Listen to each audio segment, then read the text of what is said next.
Okay, so now we are making it to the cranial nerves.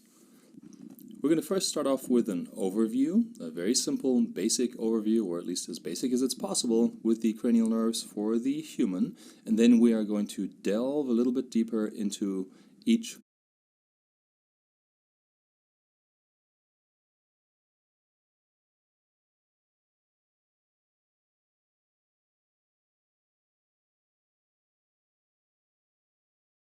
cranial nerve.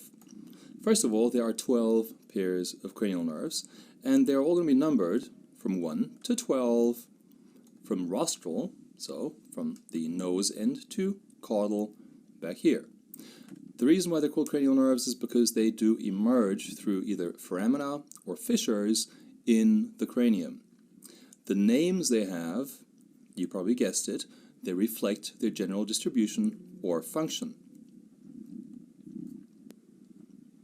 In general, we can make a couple of statements. First of all, what type of fibers do these cranial nerves convey? You could say that the cranial nerves will carry one or more of the 5 following main functions.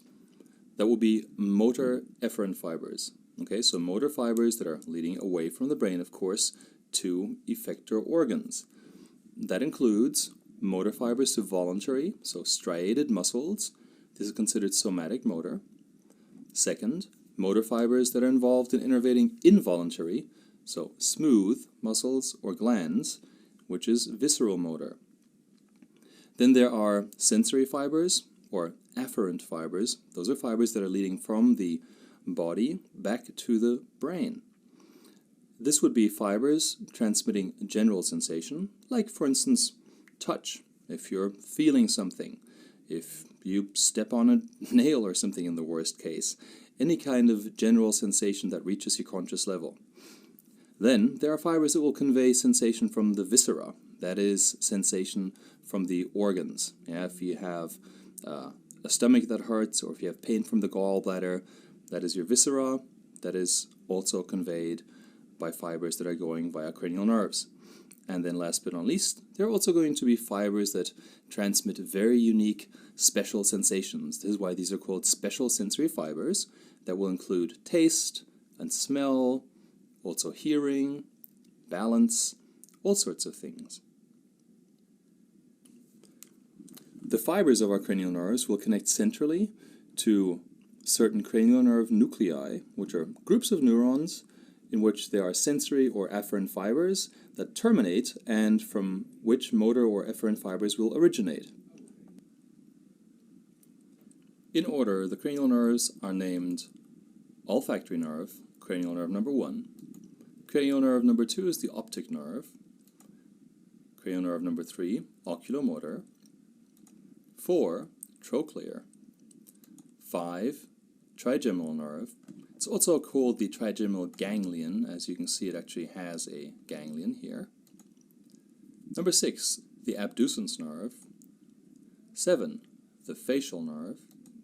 8, vestibulocochlear nerve, formerly known as the auditory nerve. However, it does more than just hearing, it does balance as well. That's why it's called the vestibulocochlear nerve. Number 9, the glossopharyngeal nerve.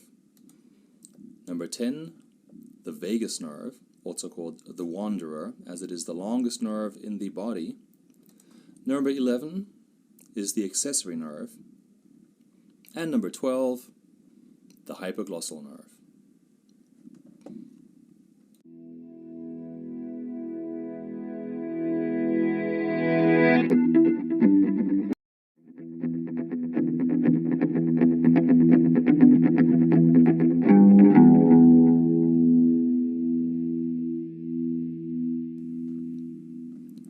Now let's have a little bit more of a detailed look at the cranial nerves. We'll start off with cranial nerve number 1, which is the olfactory nerve.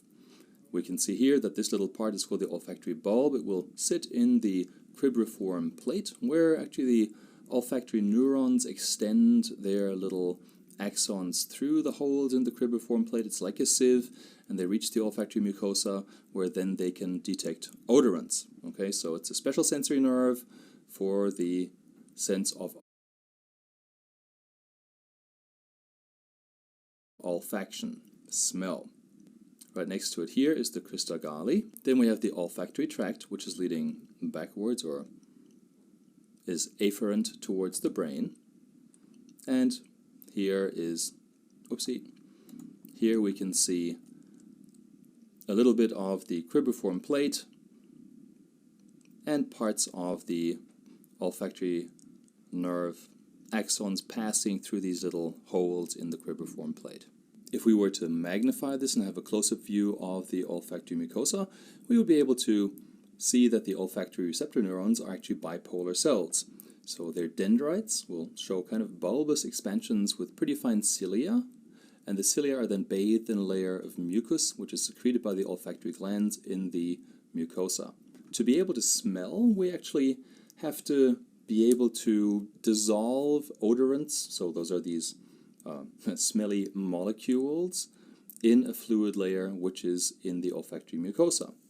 Putting together all the axons of these bipolar olfactory neurons, that constitutes the olfactory nerve, and they will leave the nasal cavity via the cribriform plate of the ethmoid bone to enter the olfactory bulbs of the brain.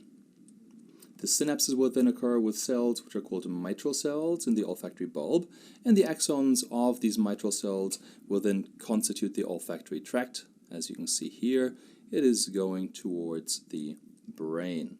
Thus, the olfactory receptor neurons act both as receptors but also as conductors. For the other special senses, the receptor cells that receive the stimulus don't directly conduct the stimulus back to the brain. In humans, we have about 25 million olfactory receptor neurons, and that is in each half of the nasal cavity. Also interesting about this is that these cells are actually continuously produced by mitosis, and they're continuously lost through desquamation. In the healthy human nose, each neuron lives for about 3 months. However, our sense of smell is not always going to be as keen as we would like to have it. With aging, just like most of our bodily functions slowly deteriorate, well, it has been shown that there is, on average, a loss of about 1% of neurons per year of postnatal life, which is probably one of the reasons why older people usually have a reduced sense of smell. So the chief complaint of people that have anosmia, which is the loss of smell, is the loss or alteration of taste because, well, food flavors depend on the sense of smell and not on the sense of taste. You might know that from your personal experience. If you have a severe cold, you can't breathe through your nose, you're all stuffy, usually things do not really taste that good. In animals that rely greatly on their sense of smell, for instance for hunting or for tracking, the amount of olfactory neurons is much, much higher.